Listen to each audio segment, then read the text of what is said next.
Hey everybody, welcome back to the channel and some Blood and Plunder. It's been a while, but we're working our way through more of the Dutch factions or sub-factions here. Today we're taking a look at the Caribbean Militia, roughly 1634 to 97, and has a couple of interesting options here, unlike a lot of the other forces. So we have not only some force options, meaning we can run a couple of variants within the list itself, so always more flexibility in playstyles already with that list, but then the force special rules, unlike a lot of the ones here, also present us with a choice which will alter the way that the force itself plays.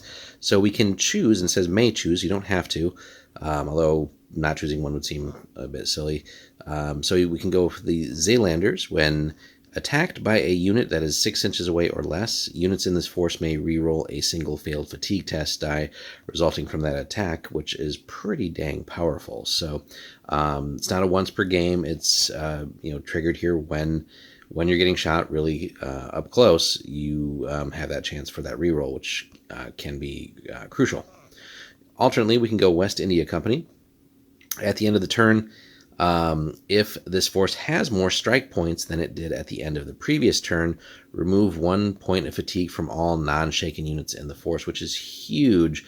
So if you have like 1 or 2 fatigue on multiple units here, and this triggers, just think of like all the, depending on how many units you're playing with too, how many actions that saves in general from having to waste time on your turn rallying and things like that. So this both these options are really cool, kind of like in the West India one, just because if you're falling behind a little bit, this is a drastic refresh for your forces there. But both are really cool options, so interesting to see that. We haven't really seen stuff like this in previous forces. Usually you have the larger like force option thing here, but the way the special rules work for this particular force is a little bit different than some of the other ones that we've seen out there.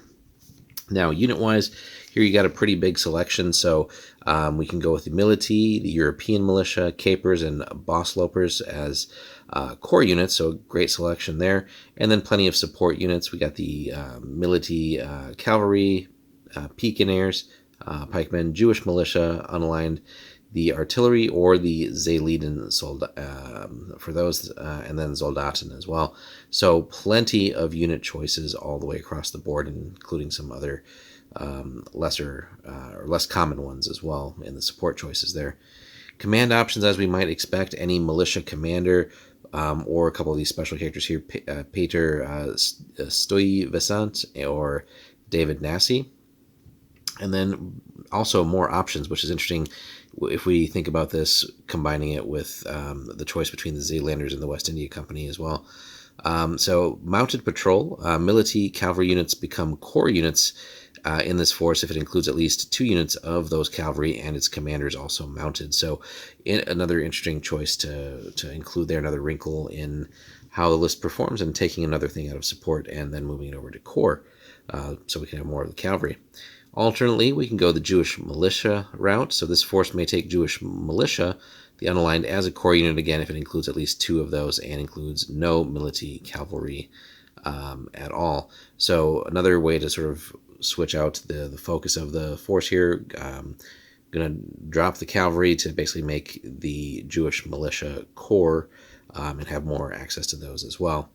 So a lot of interesting choices here between the force special rules and the force options for this list. Definitely something that could be fun to test out in different combinations. And then finally, if we're playing at the big boy scale here, army scale, allied factions as you might suspect. So the Dutch Navy and privateers, of course, Caribs, but then also the South African tribes, or sorry, not South African, South American tribes. So plenty of choices there as well. But again, as far as a lot of these other lists that we've covered for not just the Dutch, but also France, Spain, etc., just the combination of the interactions here between the special rules and the force options, giving you essentially multiple different looks in just one army list here. So definitely something to test out. Let us know, guys, if you have run a lot of games with the Caribbean Militia and how you've organized them as far as the special rules and force options, and how that's gone for you versus other factions in the game. Love to hear some stories on that. At some point, we'll probably be testing these out as we work on getting more of our forces finished. I know we're definitely long overdue for a couple battle reports for you guys, so trying to get that in the pipeline as well. So, but let us know about your thoughts on the list in particular, guys. drop a comment, like, subscribe, and we'll get back in the swing of things with a lot more regular Blood and Plunder for you guys. Thanks so much for watching, and we'll see you in the next one.